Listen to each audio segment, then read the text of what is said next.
Sveiki visi. Šiandien aš su jumis ne kaip papi.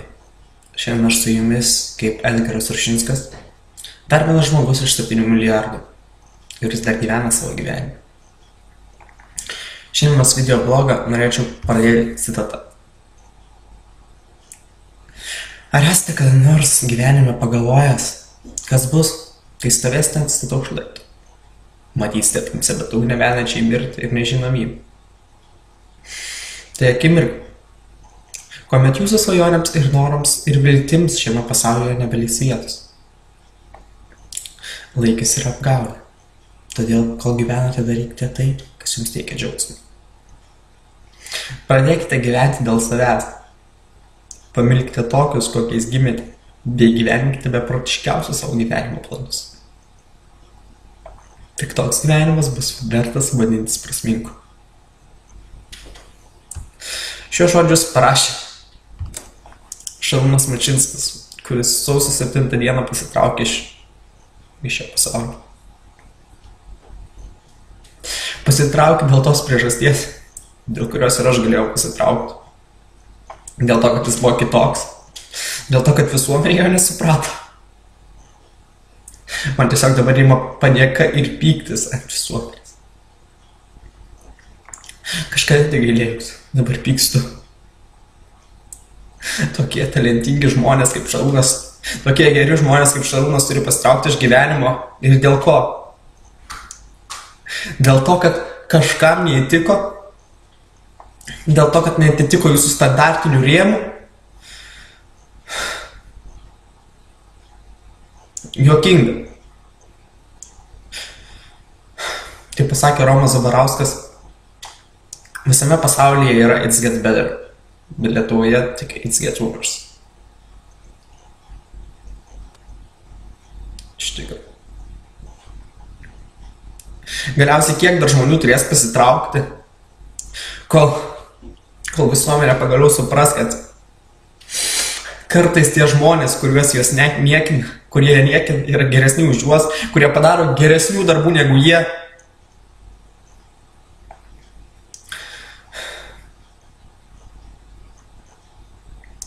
Galiausiai šiandien, kai Lietuvos rytas paskelbė pirmąjį straipsnį, kai Delfi paskelbė straipsnį, Facebook'e buvo pats pirmasis komentaras sulaukti daugiausiai laikų. Pacituosiu.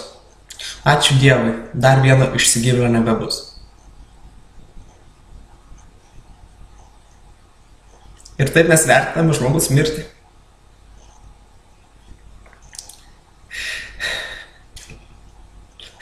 Sako, mums sušaudyti reikia.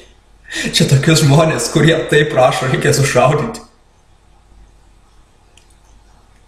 Galiausiai, kai aš pasiskelbiau,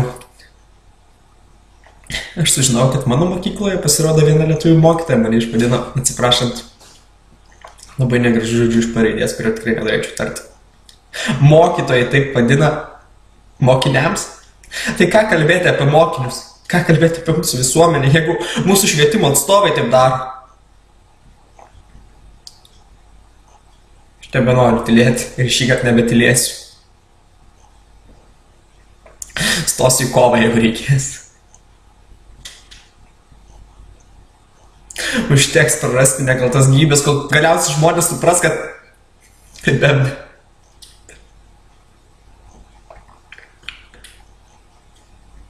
Su šiuo vaikinu, tiek aš, tik mano vaikinas esam susirašinėję.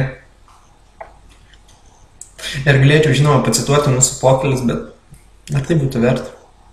Galiausiai visi suprantate, apie ką tie buvo pokalbiai.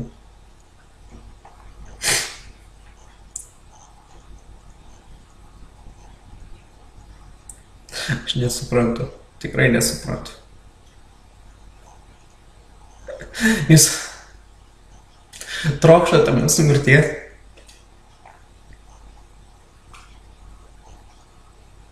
Ir dėl to visą tai, ką mes jums padarėm.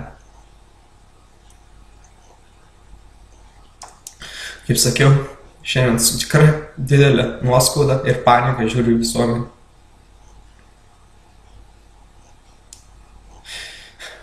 Taigi, skelbiu žinią. Lietuvoje it get worse. Kol patys žmonės nepasikeisime, tol niekas nepasikeis.